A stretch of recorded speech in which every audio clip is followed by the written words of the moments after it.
I got them. They're buffalo skin from KINCO down in the US. The 5th pair of work gloves I'm testing out this winter.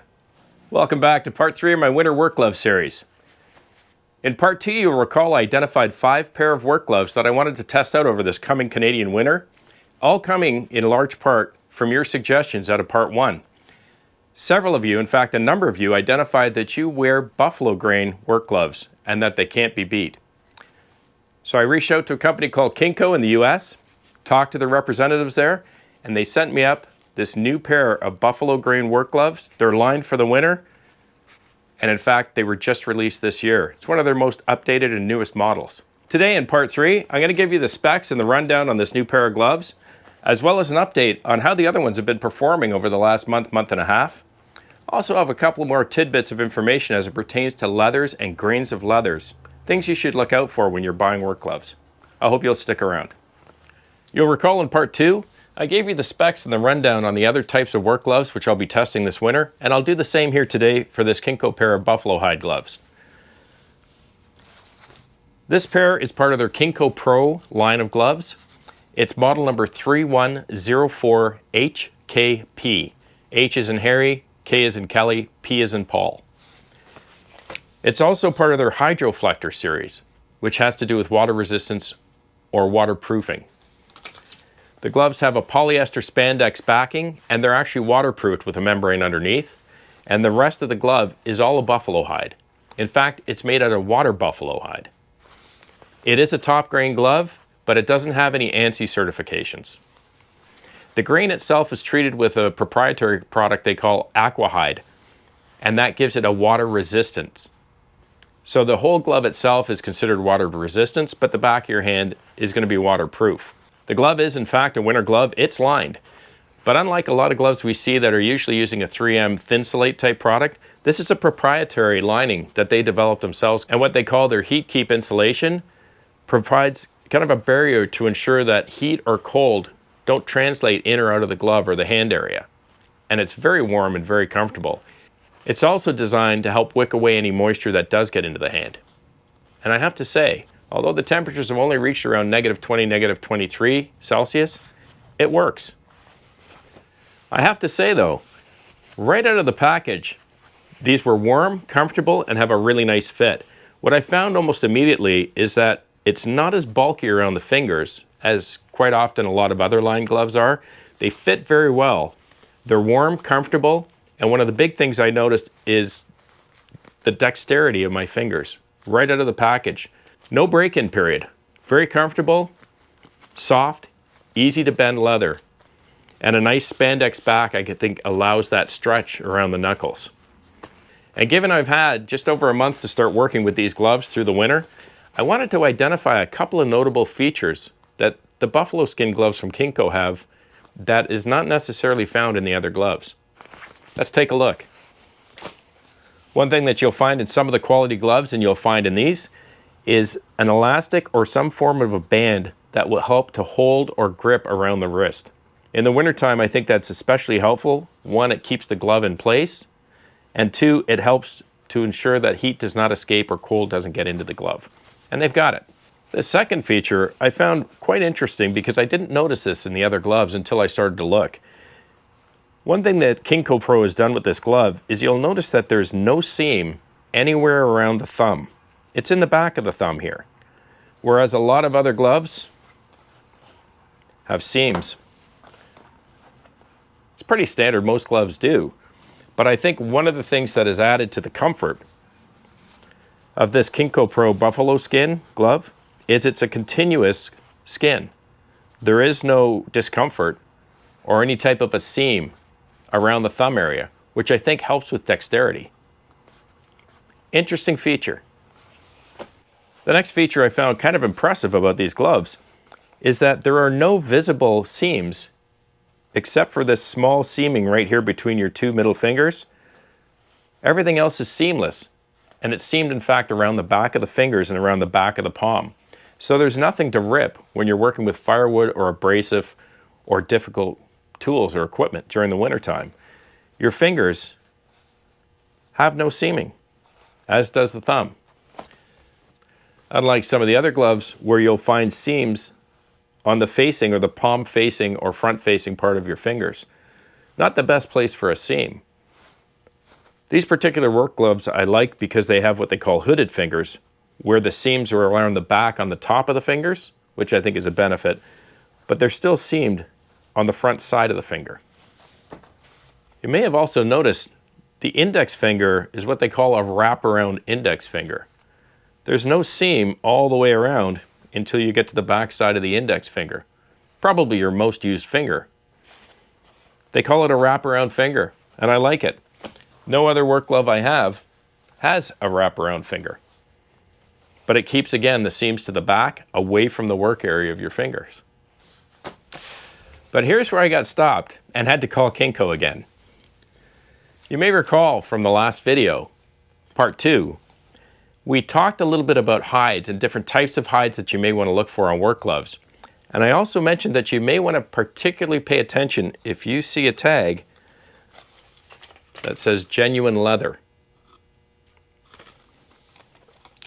Interestingly enough, the KINCO brand does not talk about whether this leather is a top grain or a full grain. It calls it a premium grain buffalo skin. A term I had seen before, but I hadn't done much research until the last week and a half. Then I called the good folks at KINCO, and I verified my findings. We talked about top grain, full grain type gloves. We talked about the splits. We talked about the use of the term genuine leather in the industry.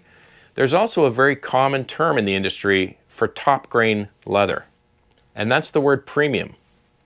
And in the leather industry, when somebody uses the word premium, it refers to it being a top grain quality leather. My water buffalo hide is a top grain premium leather. They don't mention the words top grain, but they do clearly identify it's a premium leather or a premium hide.